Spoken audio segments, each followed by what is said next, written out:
Revelation 16, verses 1 and 2. 1. Rayford Steele slept fitfully, and awoke tangled in a prickly woolen blanket, knees drawn to his chest and fists balled under his chin. He bolted from the cot and peered out of his tiny makeshift quarters near Mitzperamon in the Negev desert. The sun cast an eerie orange glow, but it would soon grow harsh and yellow, shimmering off rock and sand. The thermometer would exceed 100 degrees Fahrenheit by noon, another typical day in the United Carpathian States. Engaged in the riskiest endeavor of his life, Rayford had cast his lot with God and the miracle of technology. There was no hiding a jury-rigged airstrip on the desert floor, not from the stratospheric cameras of the global community. Ridiculously vulnerable, Rayford and his ragtag team of flying rebels, having arrived by the dozens from around the globe, were at the mercy of the most audacious ruse imaginable. His comrade in the enemy's lair had planted evidence in the global community database that the massive effort at Mitzperamon was an exercise of the GCs. As long as GC security and intelligence personnel bought the great lie in the sky, Rayford and his extended Tribulation Force would continue what he called Operation Eagle. The name was inspired by the prophecy in Revelation 12:14.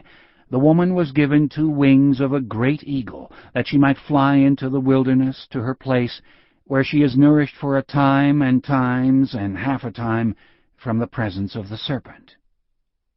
Dr. Tzion Ben-Judah, spiritual mentor of the Tribulation Force, taught that the woman represented God's chosen people, the 2 wings, land and air, her place, Petra, the city of stone, a time, 1 year, thus a time and times and half a time to be 3.5 years, and the serpent, Antichrist.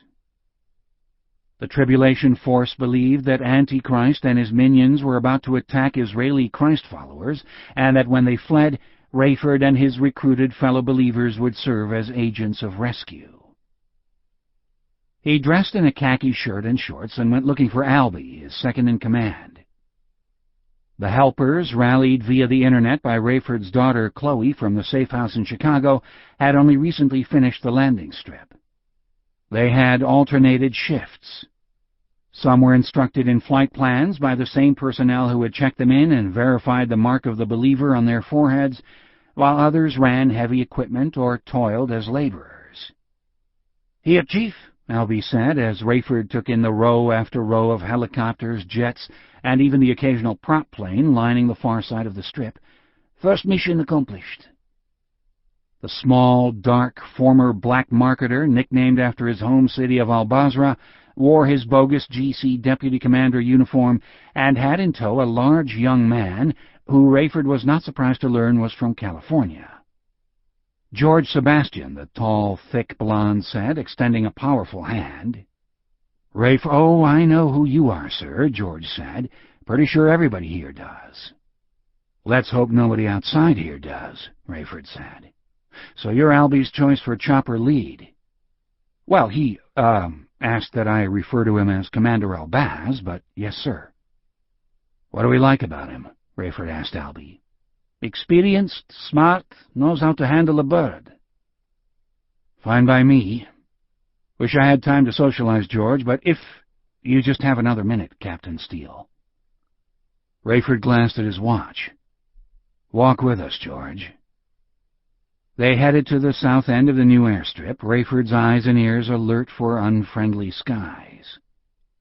"I'll make it quick, sir. It's just that I like to tell people how it happened with me." "It? You know, sir." Rayford loved these stories, but there was a time and place for everything, and this was neither.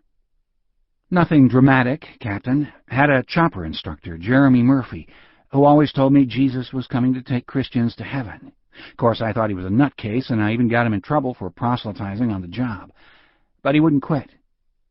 He was a good instructor, but I didn't want a thing to do with the other stuff. I was loving life, newly married, you know." "Sure." "He invited me to church and everything. I never went." Then the big day happens. Millions missing everywhere. Smart as I'm supposed to be, I actually tried calling him to see if my session was called off that day because of all the chaos and everything.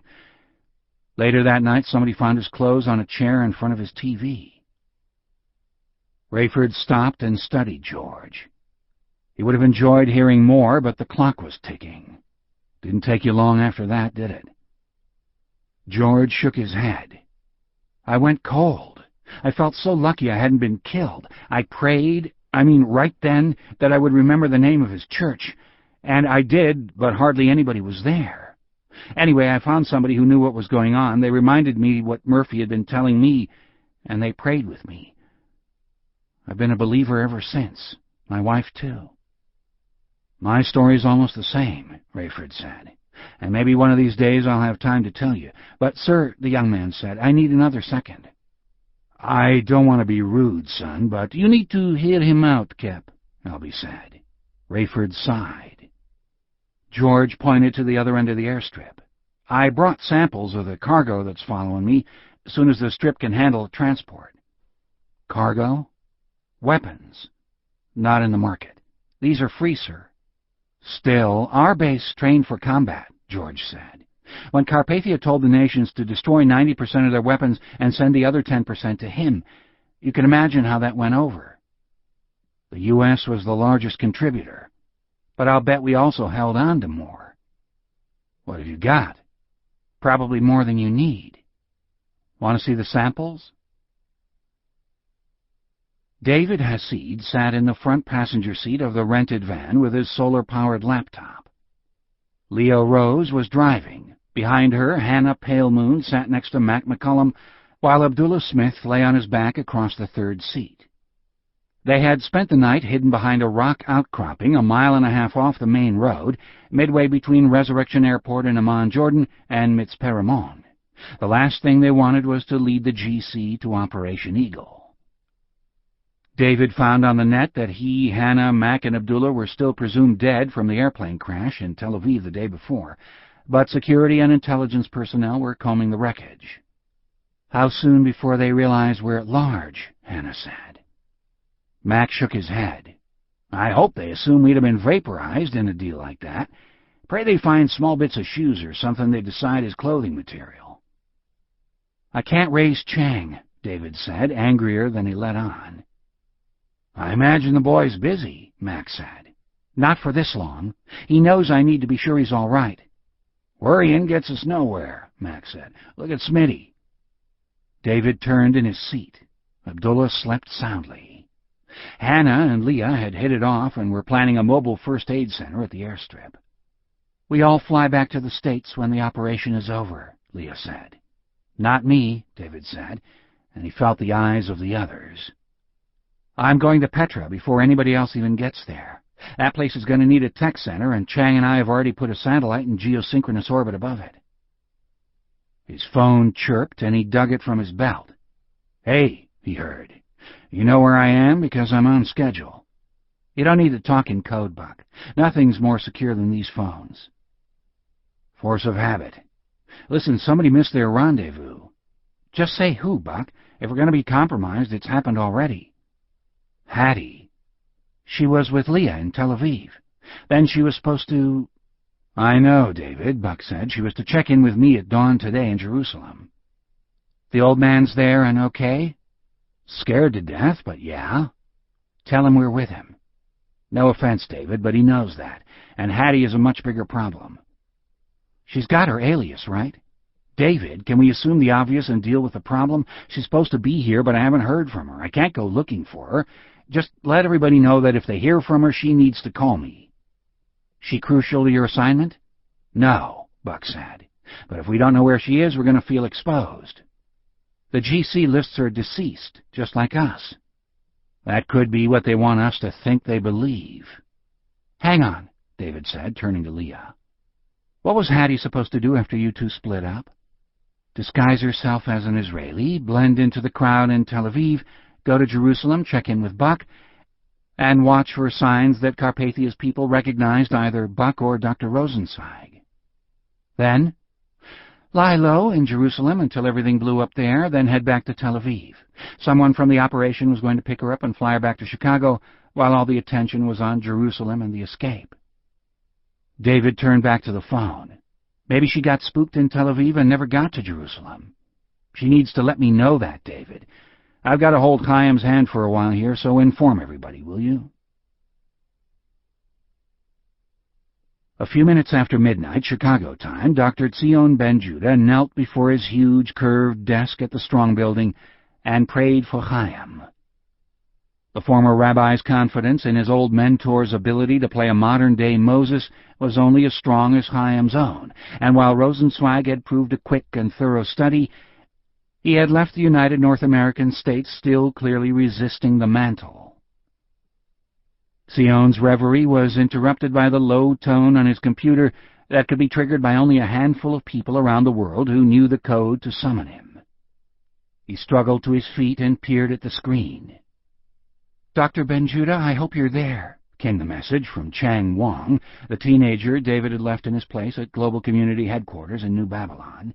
"I am despairing for my life." Sion groaned and pulled his chair into place. He sat and pounded the keys. "I am here, my young brother. I know you must feel very much alone, but do not despair. The Lord is with you. He will give his angels charge over you. You have much to do as the point man for all the various activities of the Tribulation Force around the world. Yes, it is probably too much to ask of one so young, in years and in the faith. But we all must do what we have to. Tell me how I can encourage and help you so you can return to the task." "I want to kill myself." "Chang, unless you have purposely jeopardized our mission, you need feel no such remorse. If you have made a mistake, reveal it so we can all adapt. But you have satellites to manipulate and monitor. You have records to keep in order in case the enemy checks the various aliases and operations. We are nearly at 0 hour, so do not lose heart. You can do this." Chang's message came back. "I am in my room at the palace with everything set up the way Mr. Hasid and I designed. My machinations are filtered through a scrambler so complex that it would not be able to unravel itself.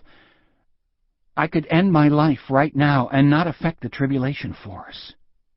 "Stop this talk, Chang. We need you. You must stay in position and adjust the databases depending upon what we encounter.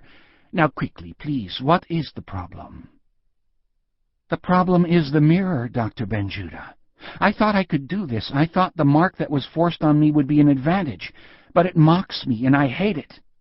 I want to take a razor blade and slice it from my head, then slit my wrists and let God decide my fate." "God has decided, my friend. You have the seal of God upon you, according to our trusted brothers. You did not accept the mark of Antichrist, nor will you worship him." "But I have been studying your own writings, Doctor. The mark of the beast brings damnation, and the Bible says we can't have both marks." "It says we cannot take both." "But the heroes, the martyrs, the brave ones accepted death for the sake of the truth. You said a true believer would be given the grace and courage to stand for his faith in the face of the blade. Did you not resist? God is no liar. I have told people that they cannot lose the mark of the seal of God, and that they need not worry they will lose heart because of their human weakness, but that God will grant them peace and courage to accept their fate. That proves I am lost. I did not have that peace and courage. I resisted, yes, but I did not speak out for God. I cried like a baby. My father says I pleaded fear of the needle. When it became clear they were really going to do this, I wanted to die for my faith. I planned to resist till the end, though I knew my father would then find out about my sister and expose her too.